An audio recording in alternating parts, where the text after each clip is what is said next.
Hey everyone, just quick announcement before I share today's episode with Fraser Bayley. Fraser is doing some amazing work and his story is just extremely inspiring, so I'm excited to share that with you guys. But just want to take a minute to share the release of my first children's book of my Healthy Children's Book series called Maddux's Trip to the Chiropractor. It's a cute book with bright pictures that follows a toddler on her trip to the chiropractor. It shows her excitement and how she knows that it impacts her health in a positive way. And each purchase of the book will be supporting a project that I started called the Unlock Wellness Project. For each purchase of the book, we will be donating a wellness bag to a child in need. These wellness bags will include non-toxic, chemical-free essentials such as soap, shampoo, toothpaste, a toothbrush, items that a lot of the times children in tough situations don't have access to. You can learn more about the book and the Unlock Wellness Project by going to drkaseyjohnson.com. That's DRKASEY Johnson.com. Click on the Shop tab and click the Children's Book option. You'll be able to read a short description and even watch a short video with more information. You can also purchase the book directly on Amazon.com by searching Maddux's Trip to the Chiropractor. But I hope you guys love the book. Be sure to check out my website to learn more, and thank you so much for the support. Now it's time for today's episode. I hope you loved my conversation with Fraser Bayley.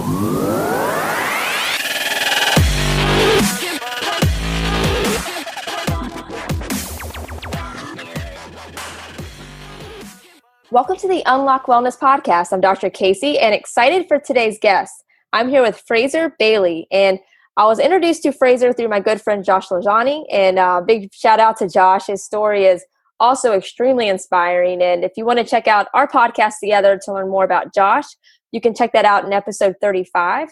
But Josh was like, you have to check this guy out. He's awesome. So here we are. But Fraser's story is just so amazing. He went from a life of relying on medications and dealing with anxiety and depression and ADHD.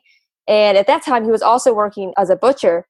But now he is a vegan bodybuilder who no longer relies on medications and is just now living his best life. So I'm extremely excited to hear Fraser's whole story, and I know that it will inspire you as well. So Fraser, thank you so much for taking time to come on. I'm extremely excited to have you and just glad Josh connected us. Yeah, and thank you for having me. Yeah, like big thumbs up to Josh. Thank you, man. And Casey, I really appreciate it. I'm excited to share my strange story with your listeners. Awesome. But yes, let's just jump into it. And cool. Yeah, just, where you're from and then what your life looked like before all of the amazing changes that you've gone through and how that's really led you to where you are right now. Cool. Yeah. So originally I'm from New Zealand, hence the accent. Yeah. Been living in America now for 6 years, down just north of New Orleans. That's how I know Josh, because we live quite close together. That's awesome. So we've actually been to the New Orleans Veg Fest together. So that's how we connected. Live here with my wife, Lauren, who's also from here. But originally back in New Zealand, like you were saying, like I was a butcher in my former life. I'm 33 now. In my teens, I was diagnosed early on with a lot of mental health problems. I think from the age of about 12, depression. Like I was young when I was getting a lot of mental health problems, and I went to a raft of psychiatrists, psychologists, behavioral therapists. You name it. I pretty much went there or tried XYZ. And I was diagnosed with bipolar disorder after a few years because the depression just didn't seem to really lessen or change. It went up and down. And so it manifested from a sort of a typical depression diagnosis to a bipolar manic sort of depression diagnosis. And sort of within that time frame of 13 through to I want to say about the age of 22, I was diagnosed with severe social anxiety, which just kind of grew, ironically, as my alcohol consumption went down. So as I basically got rid of alcohol as a social lubricant, the real anxiety actually came to the surface, which is, to be honest, not surprising at all, right? That's why a lot of people use alcohol. Right. You're not masking it anymore. And all of a sudden it's it comes to the surface and I'm confronted with this monster that's been suppressed for so many years and ADHD. So I was that kid in school who got like B's and A's for effort, but D's and C's for achievement. So it was kind of embarrassing because it was clear that I was trying, but I felt like I was stupid because I couldn't focus and I just couldn't I couldn't concentrate long enough to retain information. And so I felt frustrated. I was like, something is wrong with me. I mean, when you had that many things going on as a kid, I mean, do you just have like teachers and kids looking at you like, I mean, just like lost cause? You know what I mean? Like, it's just an awful time. The hardest part is, you're trying to, being in high school, you're trying to fit in and find your place. And it's very cliquey and very superficial and all these other things. And so you're really left focusing on things that in the bigger picture don't really matter that much, but at the time they're everything to you. Mm-hmm. And so I felt frustrated. So I ended up leaving school early. I left school when I was 16. And I sort of look back now and, I say that I wish I didn't do that, but hey, it got me to this place where I am now. So it was just part of my own journey. But I left school early and I was working part-time after school as a, just in the butchery, one of the biggest supermarkets in Auckland, New Zealand. Was that a family business kind of thing? Or was it just a random job? Yeah, no, it just fell into it. So like typically it's funny, what you'll find is that you go to these big supermarket, like Walmart type setups, and they interview these students who want to work part-time and they'll typically channel all the males into butchery and all the sort of like more heavy duty, areas of the store that aren't really very nice. And then they'll put a lot of the girls in the checkouts and in sort of the more customer service orientated roles. Right. So I got sort of lumped in this area of the store that was just butchery. And I just kind of fell into it. And when I left school, it was all I knew. I was like, okay, well, now at least I don't have to go look for a full-time job because I can just basically go to the manager and say, can I jump on full-time? And because it's such a big store, their staff retention is terrible. So they're always looking for new people to come on. So they were like, okay. And that's when I started just working as just like a trash boy. I was just doing all the nasty sort of jobs on the side. I was taking out these big, garbage bins full of animal fat and just bones and just all the horrible, nasty stuff you can imagine. Yeah. I was doing. And then they were so impressed with my work ethic around this disgusting stuff that they were like, well, do you want to be an apprentice?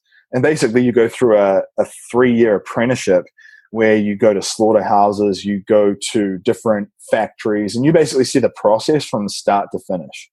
And you learn how to do this process. And was that was seeing that process hard, or was it a little bit desensitized because you've been cleaning it up for however long?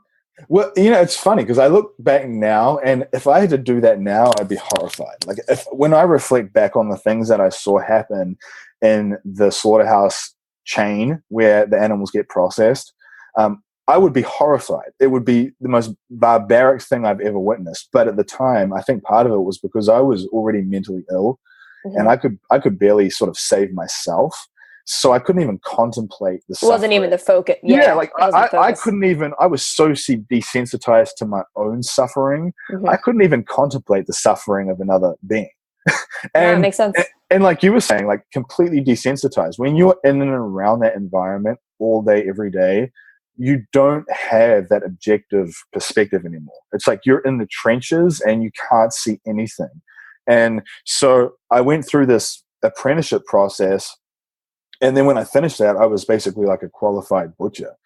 And I continued to do that for another 3 years. And it just got to the point where the strange thing about being in an environment like that is that typically what you will find is that the type of people who actually last in an environment like that are already mentally ill to begin with, because you can't really be a happy, sane, well-balanced, well-rounded person and work in such a sort of a violent, cold, destructive industry. Right. I mean, it would be impossible. Yeah. And so and because there was a lot of, I noticed with a lot of the other butchers and stuff, there was a lot of addiction, a lot of sort of domestic violence at their homes.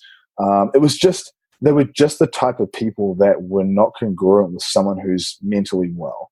And I think that that definitely perpetuated and bred that in me as well. And it got to the point where I would be waking up in the morning and I would be popping all these pills like lithium carbonate, clonazepam, Ritalin, all these things to try and like stabilize my mind, which really just made it worse.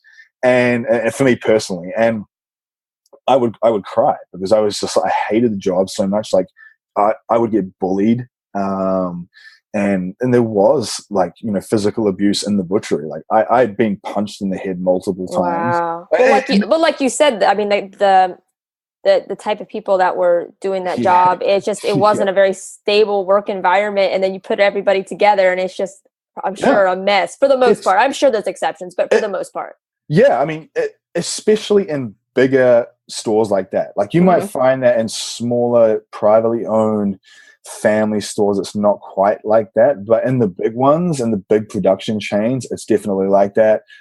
Guys will throw knives and bandsaws at each other in fits of rage. I mean, it was really inconducive with just living a fulfilling life. And I remember the day that I just had enough. I couldn't do it anymore. It just got to a point where, you know, you go through so much pain and you sort of tolerate the pain for long enough, hoping that it might improve. And then when you finally realize that nothing's going to change unless you do, something inside you just pivots and you just all of a sudden have this belief and this vision that you just need to do something. Right. And what was that, like, what was that point for you? Like, did you have just a certain like tipping point, or was it just gradually over time and then you just kind of got brave and just made the jump? Yeah, it was like a collection of moments. So I went from this one big store and I went to another butchery.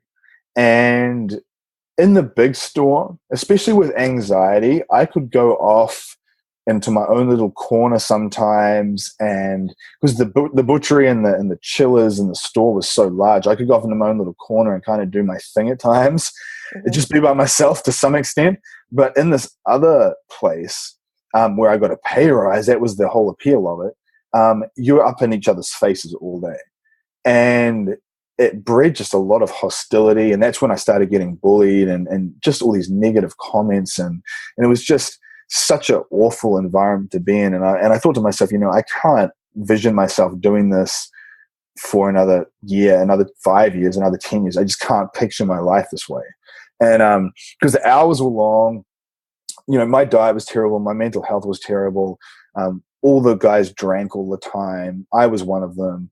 And then that day came where I was just like, you know what, I've just had enough. And I handed my resignation in, and I knew that there would be heat from it. I knew that people would, you know, basically like outcast and ostracize me. And I was right. For the final 2 weeks, I was pretty much like ostracized and ridiculed big time. But you know what? It made me realize that often to get to a place where you improve, you almost have to go through a degree of pain first. It's almost like detox symptoms, you know, like if you come off caffeine, all of a sudden you're going to get withdrawal symptoms before you get better. Or if you come off sugar, you're going to get, you know, so it was almost like a mental detox. And that's when I went back to study at college. And I had this sort of ambition, like, you know, I so badly wanted to please my dad, because like my dad was this successful business person and I wasn't. And I was like, you know, what can I do that's going to make him proud of me? And so I went and studied law and psychology, because I was like, that's such a cool like combination. I can be like a forensic lawyer or something. Right. And I didn't even really know what the hell I would do with that.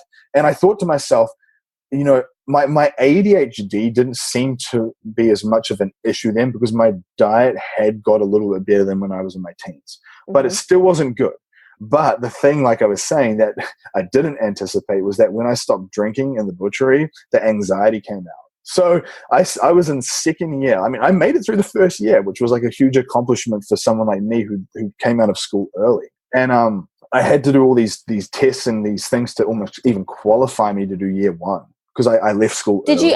did you have to get like, how does that work in New Zealand? Like, So is it like a GED program? Pretty similar? yeah, it's pretty much the same. But normally what you would do is you'd go through to the end of high school and you get these sort of what's called like tertiary qualifications that then they give you an amount of points to get into sort of like different graduate degrees in college. Mm-hmm. But because I left early, I had to do this kind of compressed tertiary certificate that was what it would be like at finishing high school to kind of get those points to show, okay, am I even eligible?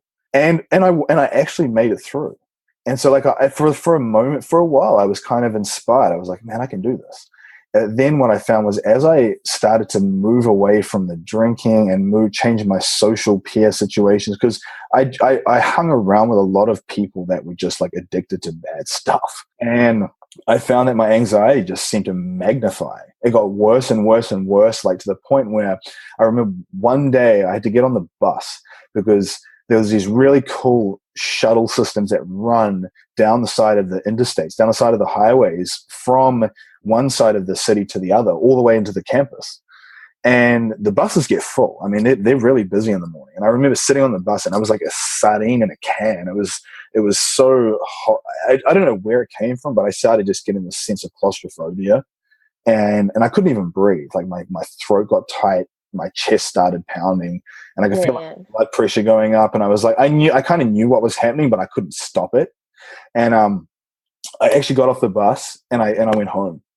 And I remember that day like vividly, and because that was pretty much the day where I just stopped. And so I had this $50,000 of student debt, and I just stopped going. And I'm lucky that my dad and my family supported me during that time and kind of like helped me out and didn't put pressure on me to do too much. Mm-hmm. But then that's when I got more into fitness stuff. I started going to a gym because, one of the suggestions from the psychologist that I was seeing was, you need to like exercise. You need to move your body. You can't. Had you worked out like before, or like were you active in sports growing up, even with friends? I was active in sports growing up. Like I played soccer, but I wasn't super active in the gym. And especially once I left school, it was very hit and miss. I was that guy who sort of went to the gym maybe like for a week, and then I wouldn't go for another month. And then it was just completely sporadic and it just off the cuff. And so the psychologist suggested, he's like, if you want to get your mind clear, you need to start moving your body. You can't just always try and think your way out of a problem. You sometimes have to move your way out of the problem, and then your brain chemistry will change based on you moving your physiology. And I was like, okay, well, I mean, that doesn't really make sense to me right now, because at the time I didn't even understand any of that. Yeah. But I was like, okay, I'll just do it, whatever.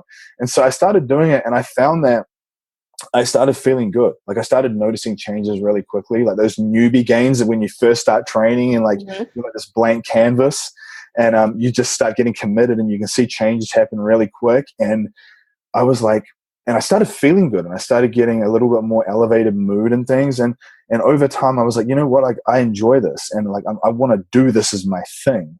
And so I went back to another college to study nutrition and human structure and function, which is like physiology. Yeah. And it was a 3-year bachelor degree compressed down in 2 years. So it was pretty intense. And I actually made it through that. It was really tough. Awesome. I've got to admit, it was really tough. Like I definitely was stretched to my limit. I only just kind of scraped through because I think I was still clinging to a lot of the old habits and mindsets. It wasn't one of those things where I just woke up one day and I was addiction free and just, not eating junk food and had crystal clear clarity. And it was like I was trying to break free, but there was a lot of old habits that would keep like pulling me in. And so, yeah, once I got that done, that was from about the age of 24 onwards. So from the age of 24 to 33 now, it's just been like exponential growth from there. I mean, more than anything, I wasn't vegan then, but then, 3-4 years ago, I made the change. And I think that was just another part of my journey, because I'd got to a point where I'd got in shape and I got reasonably healthy, and I was off all my medications as a non-vegan. But then I was like, you know what, like, what if there's more that I'm just not experiencing yet because I'm following a system that is not actually helping me with my growth anymore? Right. I mean, like a system that everybody's Yes. doing for the most part. And like, if everybody's doing the same thing, that's typically not a good sign. Like, yeah. You know, it's like, isn't it that so true? Like if you look at the average person in society and how maybe either sick or the imbalances they have with their physiology or their mind, and that's the average person. So like if you look at the way they are and the behaviors they do and the things they eat, like you've got to recognize that, like, I should probably be doing something different if I want to get a result. Right. I mean, don't you wish you had that mindset in high school as well? Oh my God. I wish that I had a lot of things back in high school. You know, I really struggled with some seemingly really ridiculous things. And like when I look back now, I'm like, dude, like you just lack perspective. Like you thought that all these girls or this being invited to this party or doing this XYZ was so important. And now you look back and you're like, it was just nothing. It was just nothing. And I look back at my diet back then, and it was just so much processed garbage. And it wasn't my parents' fault because I don't even think nutrition was a huge thing 20 years ago. Like it wasn't as mainstream as it is now. Oh, definitely not. And at the same time, Fraser, like, I mean, the food is so much worse now. Oh like, I know it's like, I know it was funny. I was home with my family, and they're in West Virginia, and they were just joking around with me, and they were like, oh, we've my brother was like, oh, I've had this for 20 years. I turned out okay. I'm like, yeah, but it's so much worse. It's so much worse. Yeah. Like as far as preservatives and like hormones, it's just so much. Yeah. It's just worse on a higher level. Everything is just magnified. And also like the thing I say to people, when they say that is I'm like, just because you feel fine now doesn't mean at some point you're not. And it's like, if you be proactive instead of like reactive. So like waiting till something's wrong as opposed to like being proactive and being sort of solution orientated ahead of time and preventative. And so I got to a point where I remember my wife, we both had an online fitness brand where we did coaching and things like that. And it was hard because when we went vegan, we pretty much had to change everything.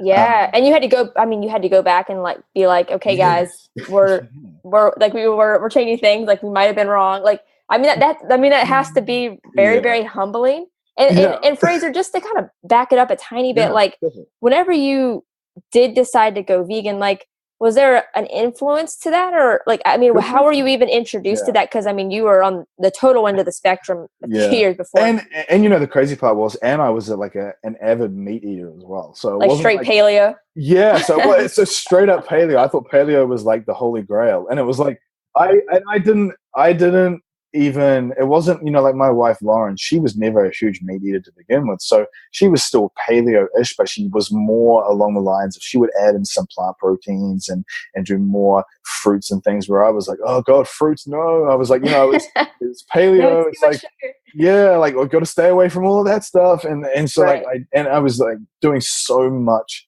animal-based products, and my blood work was terrible. Like, I looked, that's the deception, is that I looked kind of fit, but my cholesterol was through the roof, my triglycerides were high, everything was elevated, and I was like, okay, this is kind of weird. Like, I look like I'm in shape, and I'm 28, but like nothing is matching up, and I kind of knew inside that I was just eating so much animal-based products, and I was like, okay, well, that wasn't a catalyst though. But what I wanted to get back to was what you said was my wife, we would go out to visit her grandmother once a week, and she lives about 30 minutes drive away. Mm-hmm. And Lauren found this book called The World Peace Diet by Dr. Will Tuttle. And this guy is amazing. If you haven't read this book, I'm writing it down right now. I highly suggest, because the way he connects our food to the way we think and our emotional states and the chemistry in our body, he ties it all together, and it makes sense. Like it's this perfect explanation of how everything comes together and it influences other things.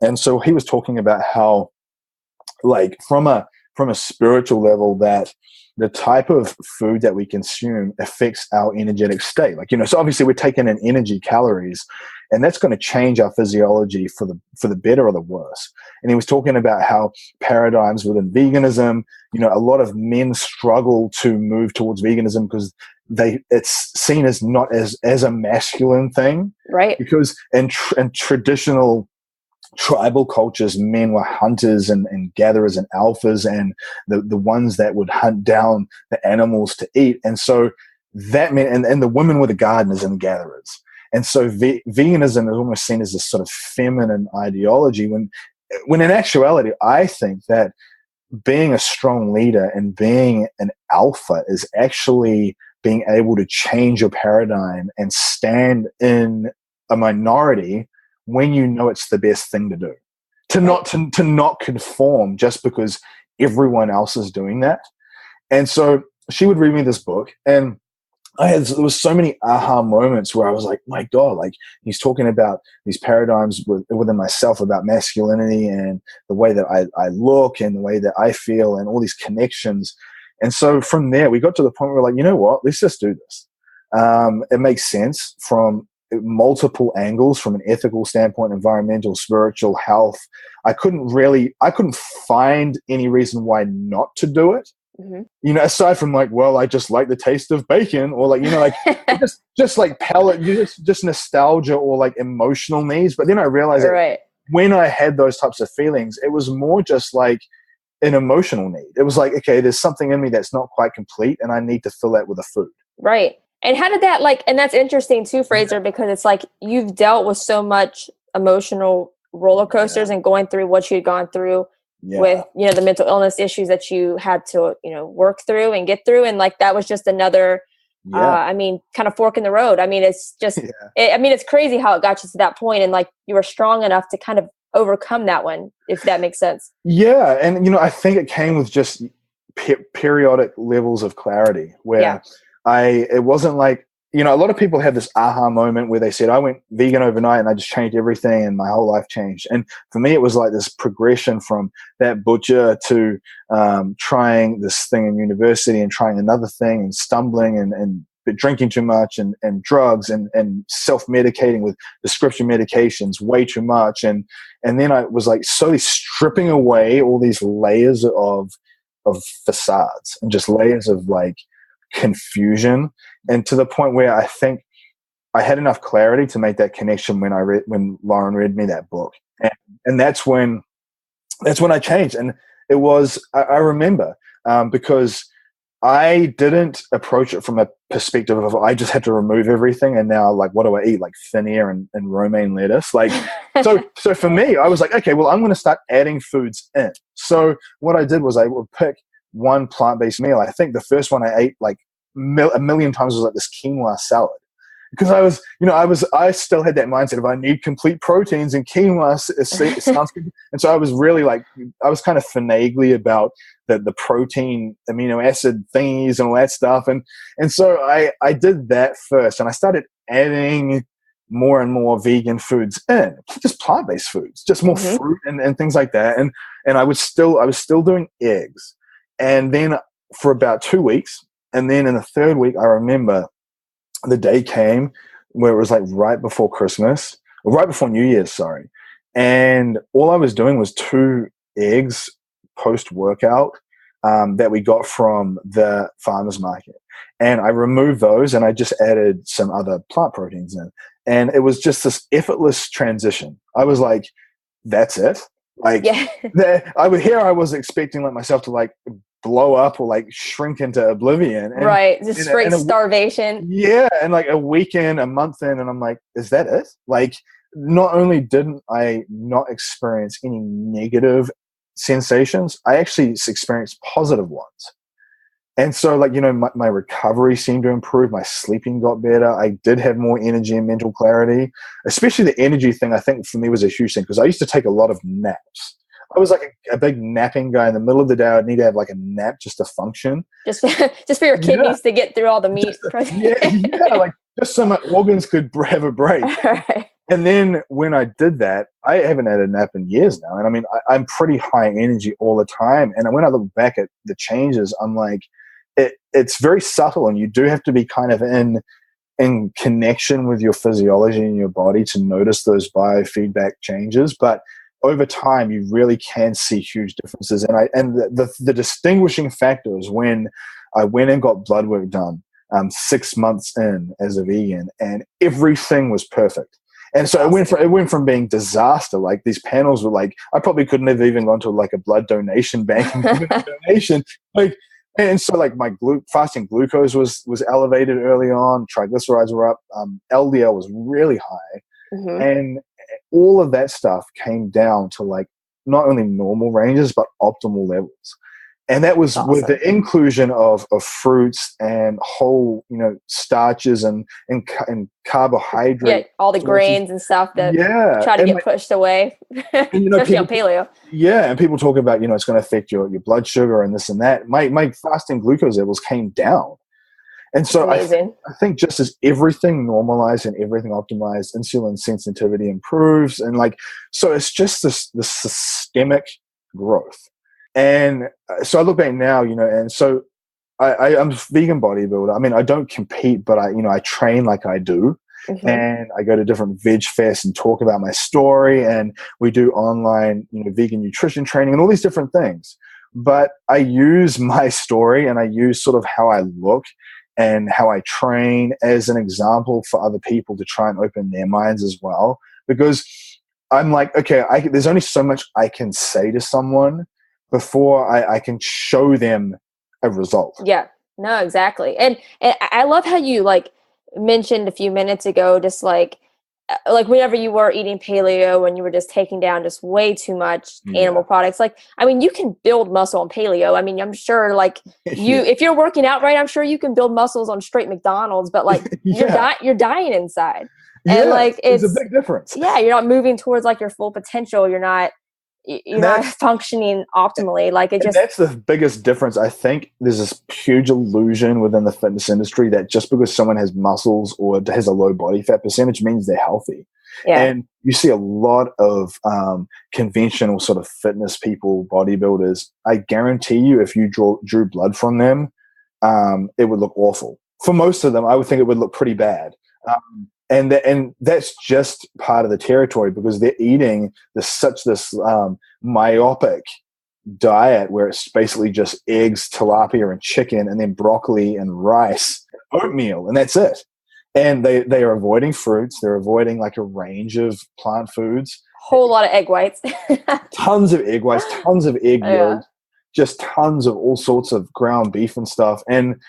And so like they can, like you were saying, like if they're in an energy deficit and they're training hard enough, you can build muscle and get lean. But is it really truly optimally healthy? Like, is your energy levels high? Is your sleep well? Are you getting like reflux all the time? Like, I know a lot of guys with these conventional diets, they're constantly getting reflux and heartburn. And it's like, that's an awful thing to have to deal with on a day-to-day basis. I don't want that. And so like from that perspective, it's like you want more. And like for me, especially coming from the life that I came from and the mental challenges that I came from, I recognize that if my blood work and my internal physiology was that bad reflectively through my blood work, what's going on in my head? Like what am I not fulfilling or actualizing in terms of how I think? So what I mean is that I might feel okay, but I could probably feel 100 times better. Right. And that's the thing. It's like someone might be like, well, like I feel all right. I don't feel bad. My blood work's not so bad. And I'm like, yeah, but what if you're only operating at 50% of what you're capable of? Like what if you changed to a good plant-based diet and really got healthy? Like what you might be able to double the way. Right. I mean, think about how much better you could be at. I mean, like you said, like whatever you're doing, whether it's just being a better parent or being a better athlete or literally anything. But it's crazy to think like you said, like I feel pretty good right now, but what if I could feel 100 times better? Like, I mean, just think of the potential that you could have. And a lot of and one of the things I realized was that for a long time I was riding this you ride the genetic wave. So like, as when you're younger, you can get away with stuff to some extent. When you're in your teens and 20s, but if you keep eating that diet in your 30s and 40s and 50s, you are really going to see the how detrimental it is long term.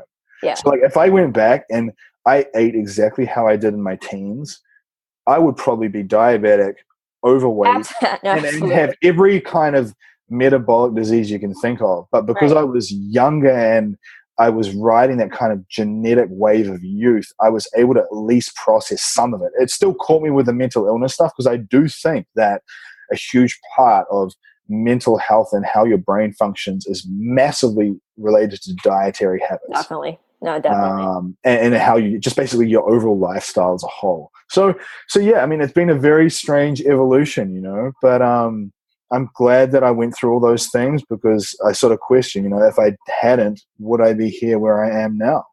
Right. And the impact that you're being able to make, and you're helping so many people. And, you know, Fraser, I kind of want you to jump into with the coaching programs that you're doing, because you and your wife do this together, right? So do you want to talk about how those work and how people can kind of get involved? Yeah. So, I mean, we have a different range of stuff. So it depends on the person's goal. We have muscle building programs, fat loss ones, and then we do some custom work as well. We have ebooks and plant-based beginners guide, and so if you go to www.evolvingalpha.com, or you just find us on Facebook, Evolving Alpha, you'll be able to find a lot of those resources there.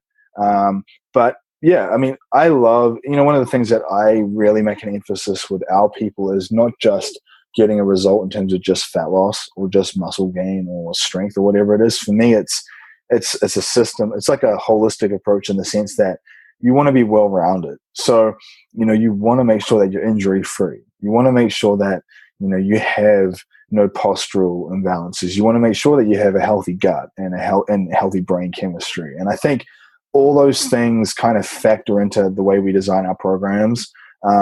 We always try to make sure that we cover as many bases as we can, because I do feel like in sort of mainstream fitness industries, they tend to just focus on just fat loss or just muscle building at all costs. And it's not necessarily congruent with optimal health or, you know, improving how you feel and think, and improving your digestion and all those things, which are really, really fundamentally important long term.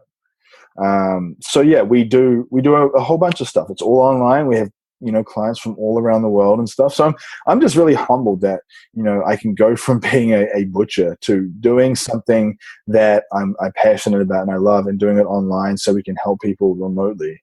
So yeah. It's incredible. And I love all of the work you guys are doing. And thank you. So do you guys have anything happening in the future that you kind of want to put out there and share with people, or just continue to put out more content? Yeah. So we're actually coming out with our own podcast, believe it or not. It's been a long time coming. It's been one of those projects where I'm like, it's amazing. Put it off. But it's coming out in January. So it's going to be Fit Friendly Vegans. Fit Friendly Vegans podcast. So that'll be coming out. And we're just going to talk about everything related to, you know, vegan nutrition, the psychology around it, training, all that stuff, to just try and encompass the whole thing together for people. And I will be at the LA Fit Expo in January with the vegan bodybuilding and fitness team. So we'll be there with Robert Cheek and Nimai Delgado and a lot of sort of other well-known bodybuilders, sort of, you know, just in a very non-vegan fitness expo, trying to show people what we're about. And I feel like it's the best way to reach a lot of these fitness people that might be curious about change, but they just haven't really like had someone give them the right guidance yet. Mm-hmm. And obviously we're going to be touring quite aggressively next year in 2018, getting to a lot of the different veg fests around the US. And up in Toronto as well. So it's just mainly just getting out there and just networking and seeing people.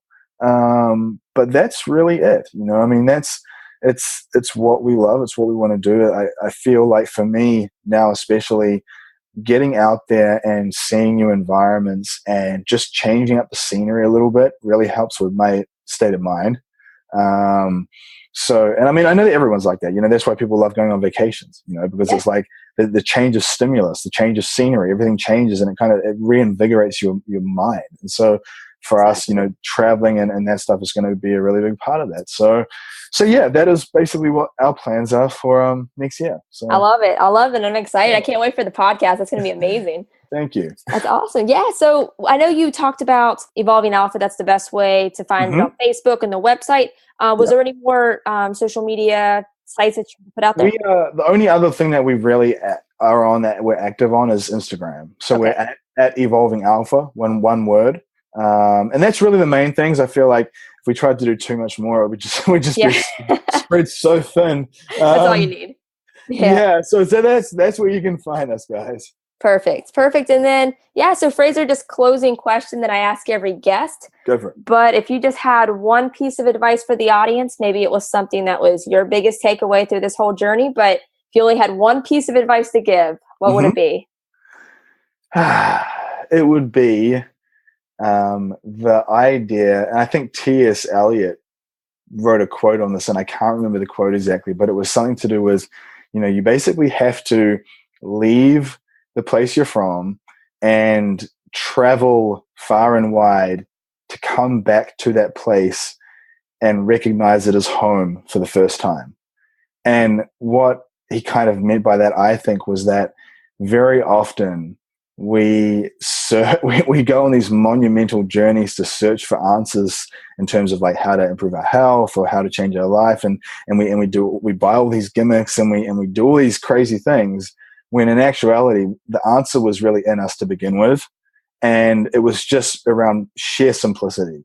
It wasn't, and I love that, because I've looked back now on my own journey and I realized that I tried different medications and substance abuse, and I tried different just all these different things that I tried to do that led me way off the path from where I should have been.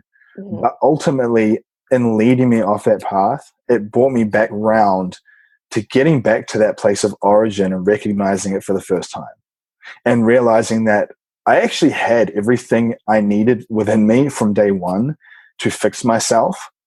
I just had to go through this grueling process of elimination to get there. And what I would sort of encourage your viewers to consider is how many things are you doing in your life that you feel like are just clutching at straws, as opposed to just trying to get back to a place of simplicity. Very often we think things must be complicated because it's so hard to get positive results in our life, so therefore it must be complex, right?